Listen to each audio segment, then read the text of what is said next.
DWMS പോർട്ടലിൻ്റെ home പേജിൽ നിന്ന് register now click ചെയ്താൽ ജോബ് സീക്കർ രജിസ്ട്രേഷനിൽ നിങ്ങളുടെ ഇമെയിലും ഫോൺ നമ്പറുമാണ് ചോദിക്കുന്നത്. ഇത് എൻ്റർ ചെയ്ത് കൺഫേം ചെയ്താൽ നിങ്ങൾക്ക് OTP ഇമെയിലായും SMS ആയും വരും. ആ OTP ഇവിടെ എൻ്റർ ചെയ്ത് കൊടുത്ത് കണ്ടിന്യൂ ചെയ്യാം.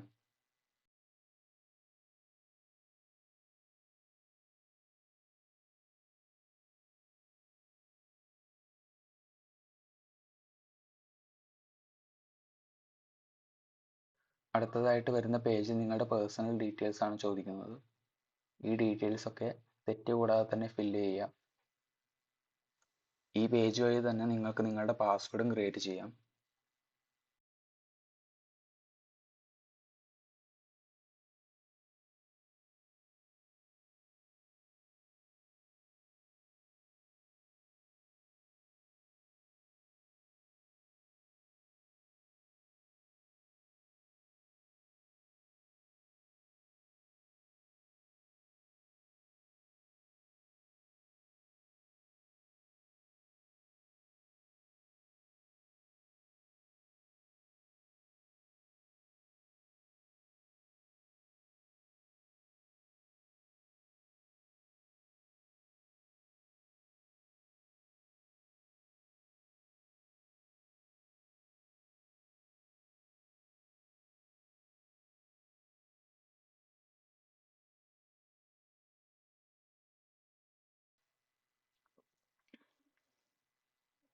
രജിസ്റ്റേർഡ് വി എന്നുള്ള കോളത്തിൽ നിങ്ങൾ സ്വയം രജിസ്റ്റർ ചെയ്യുന്നത് കൊണ്ട് തന്നെ സെൽഫ് എന്ന് സെലക്ട് ചെയ്യാം. എക്സ്പീരിയൻസ് ടൈപ്പിൽ നിങ്ങൾ ഫ്രഷർ ആണോ എക്സ്പീരിയൻസ്ഡ് ആണോ എന്നുള്ളതാണ് സെലക്ട് ചെയ്യേണ്ടത്. സ്കിൽസ് സെക്ഷനിൽ നിങ്ങൾക്ക് ജോബ് ഓറിയൻറ്റഡ് ആയിട്ട് മെൻഷൻ ചെയ്യേണ്ട സ്കിൽസ് എല്ലാം ആഡ് ചെയ്യാം.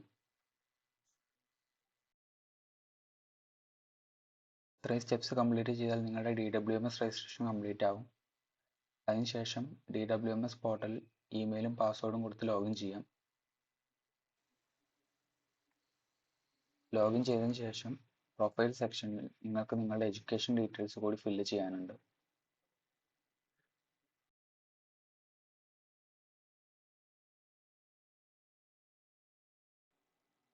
എഡ്യൂക്കേഷൻ്റെ സെക്ഷനിൽ നിങ്ങൾക്ക് നിങ്ങളുടെ ക്വാളിഫിക്കേഷൻസ്, സ്ട്രീം, സ്പെഷ്യലൈസേഷൻ, അതുപോലെ മാർക്സിൻ്റെ പെർസെൻറ്റേജ് ഇതെല്ലാം മെൻഷൻ ചെയ്യാം.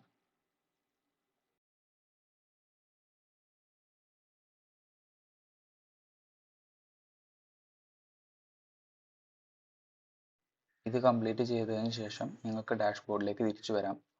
ഡാഷ്ബോർഡിലേക്ക് തിരിച്ചു വന്നതിന് ശേഷം ഡയറക്റ്റ് ജോബ് ഓപ്പണിങ്സിൻ്റെ താഴെ വ്യൂ ആൾ ജോബ്സ് ക്ലിക്ക് ചെയ്താൽ ഒരു സെർച്ച് ബാർ അപ്പിയർ ആവുന്നതാണ്. ഈ സെർച്ച് ബാറിൽ ലോഞ്ച് പാഡ് എന്ന് സെർച്ച് ചെയ്യുമ്പോൾ നിങ്ങൾക്ക് ലോഞ്ച് പാഡിൻ്റെ ലിസ്റ്റിംഗ് കാണാവുന്നതാണ്.